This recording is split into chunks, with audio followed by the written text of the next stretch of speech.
Hello students. Today we are going to discuss uh, about rotary compressors. Uh, this is our sixth module, and the in this module we have centrifugal compressor, axial compressor, and some positive displacement compressors like roots blower, vane compressor, screw compressor, etc. So first of all, uh, what are rotary compressors? So rotary compressors are the compressors or the machine which compress the air by a rotating element. Okay. That is rotary compressor. Rotary compressors are divided into two. One is positive displacement compressors and other is dynamic compressors.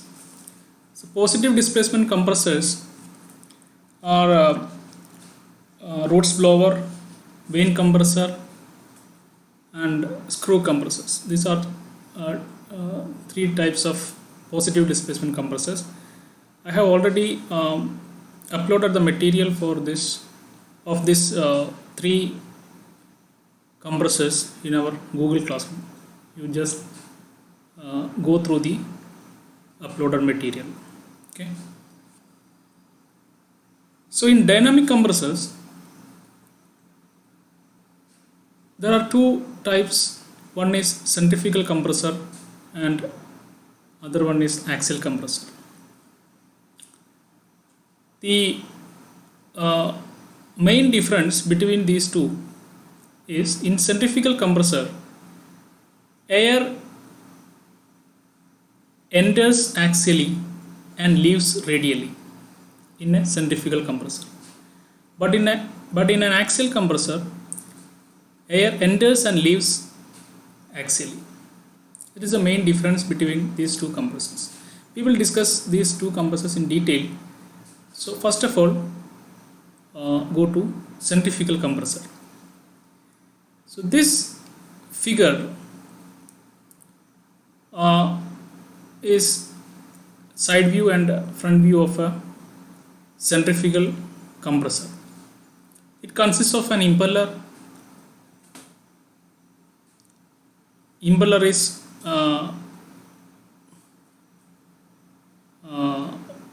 rotated by a drive shaft, a volute casing, and some nozzle-like setup to air intake. See here in this front view, you can see the impeller. This is called gate vanes, or it is also called stator, and this is diffuser. Okay. So here in centrifugal compressor, the pressure rises, or the pressure of flowing fluid increases in two stages. One is the pressure rises in impeller and the pressure rise in the diffuser. Okay.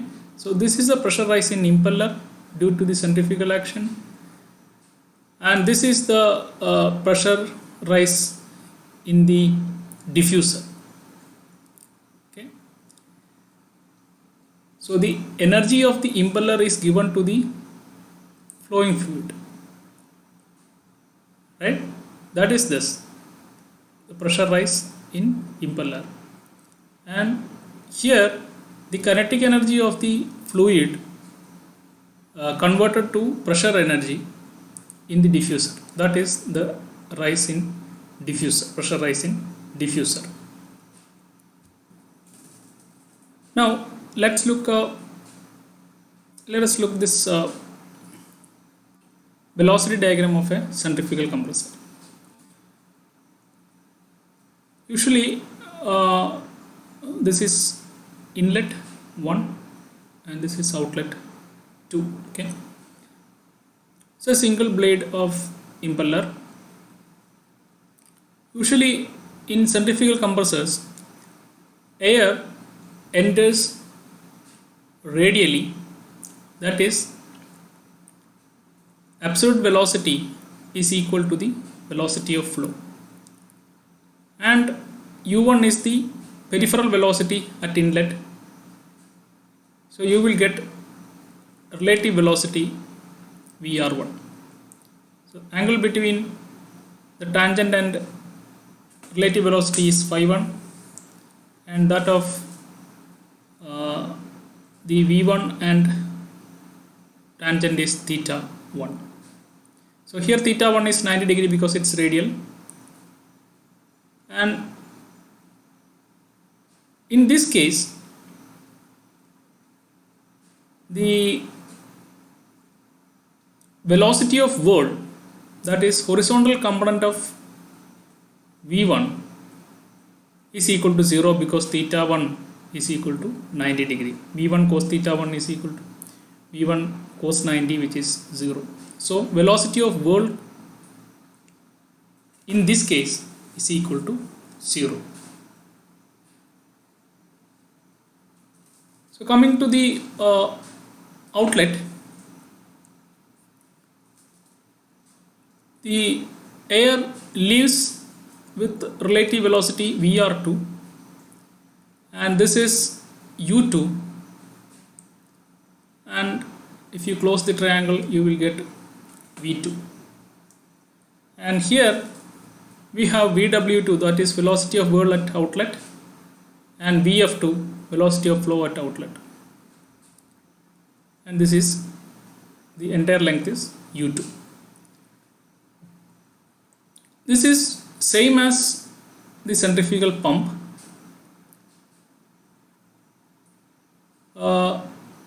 but the here u2 is greater than u1, and the angle between vr2 and the tangent is phi 2, and that of v2 and tangent is equal to theta 2.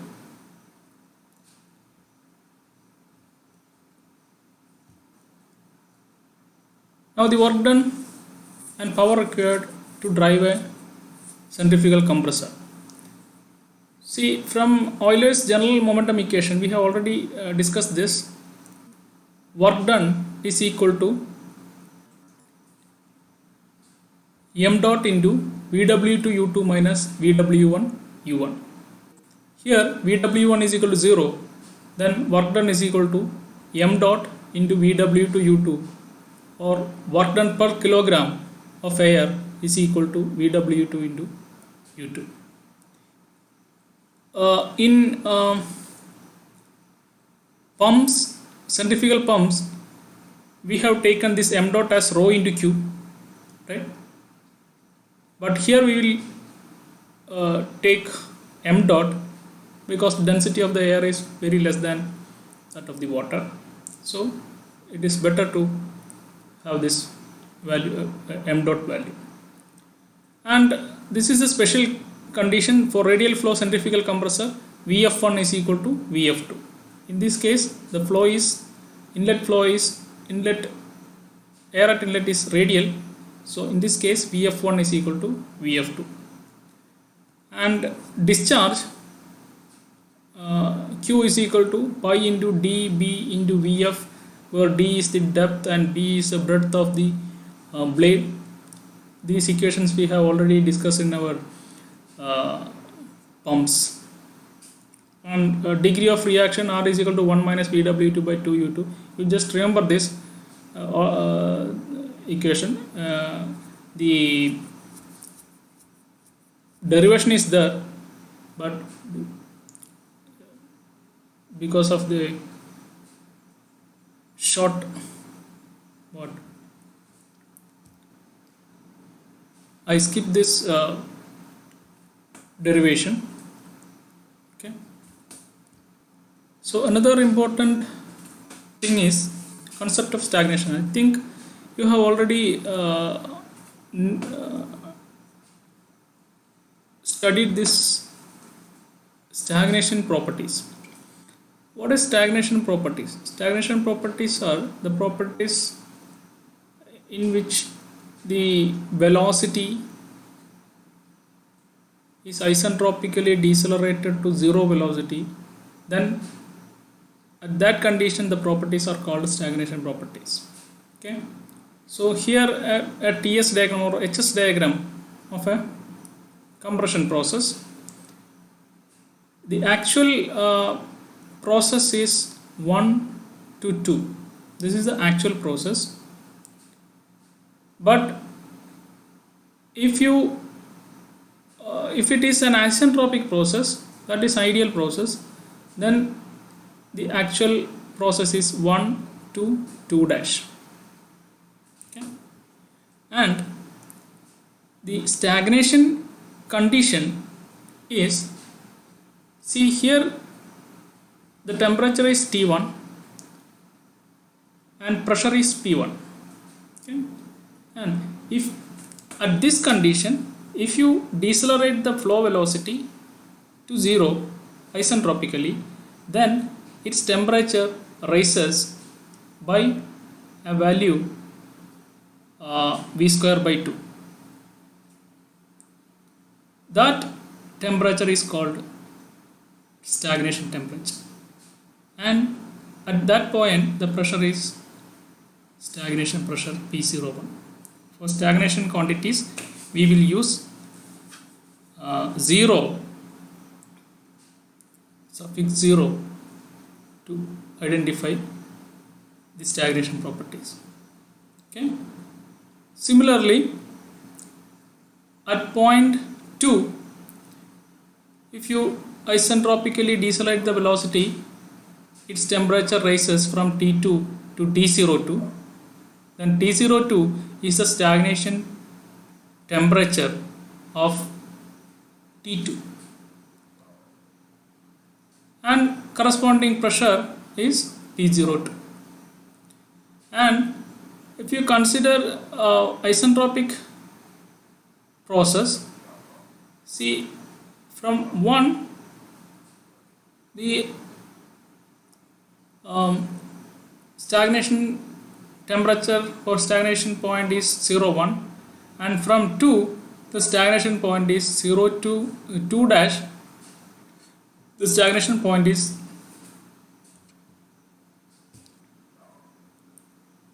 0,2 dash, and the corresponding temperature is T02 dash, and pressure, see this P02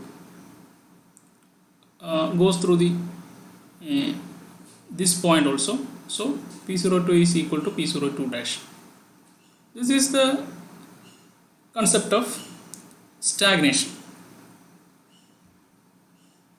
Here I just written some expression.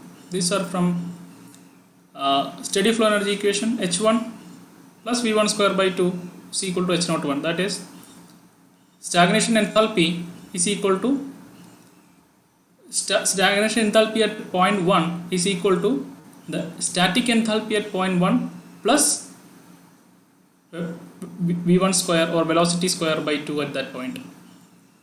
Similarly, H2 plus V2 square by 2 is equal to H02. Okay.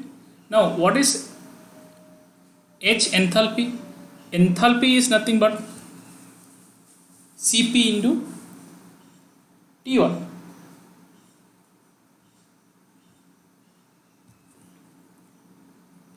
Cp into T1.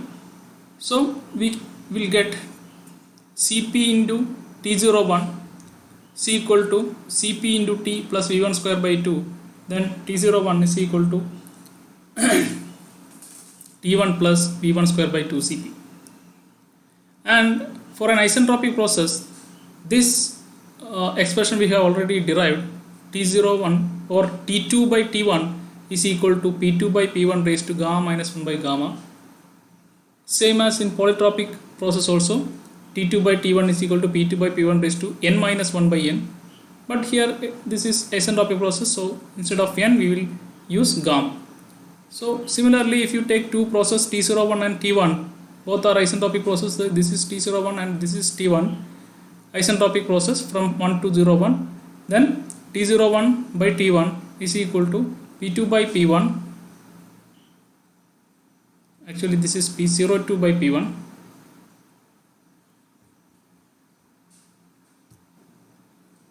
Okay, P01 by P1 raised to gamma minus 1 by gamma. And the work is nothing but the stagnation enthalpy change. So if you substitute H is equal to mCp T, then you will get this expression.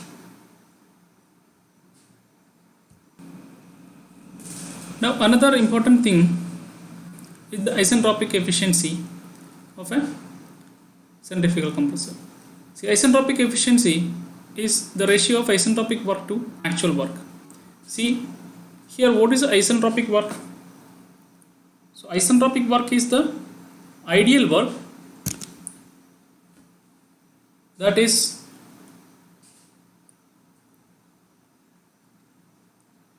H2 dash minus H1, that is the enthalpy change in isentropic process. And what is actual work? Actual work is this H2 minus H1, right? So in terms of temperatures, you will get T2 dash minus T1 divided by T2 minus T1. Similarly, this is in terms of static properties. In terms of stagnation properties, you will have the stagnation enthalpy of one is H01 and stagnation enthalpy of 2 dash is H02 dash. So the ideal work or isentropic work is difference of these two, that is H02 dash minus H01 divided by H02 minus H01. So we will get in stagnation properties T02 dash minus T01 divided by T02 minus T01 is the isentropic efficiency. Now in order to solve the problems, we need some equations. These are some useful equations to solve the problems. One is slip. Slip is nothing but the difference in peripheral velocity and velocity of whirl at exit. Slip factor phi s, which is the ratio of velocity of whirl at exit and the peripheral velocity at exit. Work factor or power input factor phi w is m dot into T02 minus T01 divided by VW to U2. See, if this is not given in the problem, you can assume this phi w as 1, which gives the relation between VW to U2 and this. Okay, if work factor 1 means VW to U2 is equal to m dot T02 minus T01. Okay, then pressure coefficient, it is Cp into T02 dash minus T01 divided by VW to U2. So these are some useful equations to solve the problems. Okay, we have derived or we have discussed all the equations and basic principle of operation of the centrifugal compressor. Now in next class we will do some problems on this, most probably in our Google Classroom. Okay, Next video classroom will be about axial compressors. Thank you.